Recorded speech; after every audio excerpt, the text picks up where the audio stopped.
cambiando e la formula oggi che più si avvicina a quella del calcio ideale, non a caso, è stata quella che è stata cominciata quando abbiamo deciso di lasciare il Savoia, cioè quando abbiamo detto andiamo via da una piazza dove c'è il tifo per creare una squadra fatta di giovani che possa darci nel tempo delle soddisfazioni, ben sapendo che i tifosi oggi, il rapporto dei tifosi è veramente modesto, al massimo, o tutto più poi diventa deleterio, quando poi le cose vanno male, perché in 4-5 anni qualche campionato si è vinto, ma qualcuno è andato maluccio, così immaginate quando le cose vanno male in una piazza dove c'è il tifo che fende.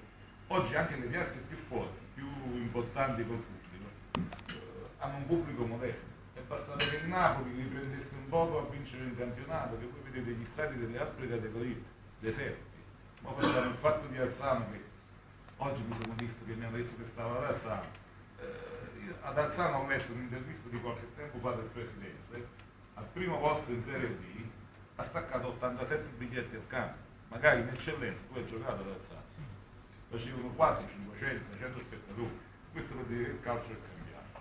In questo cambiamento voi potete rappresentare un trampolino di lancio ideale, molto importante, perché stiamo in una categoria che non è né carne né pesce. Però abbiamo una grande fortuna, quella di stare a Napoli. E giocare in Serie C a Napoli, con tutto il rispetto, non è come giocare in Serie C a Salerno, ad Avellino, Napoli è sempre Napoli. E crediamo che voi ci possiate aiutare a fare questo salto, perché poi a quel punto guardate le soddisfazioni ne vengono veramente tante. E mi riferisco soprattutto a chi magari è molto giovane, che può crescere nel tempo, quelli un po' più stagionati come D'Aleno, noi gli auguriamo di rimanere con noi anche con un futuro, quando smetterà di scendere in campo con un anche l'anno prossimo.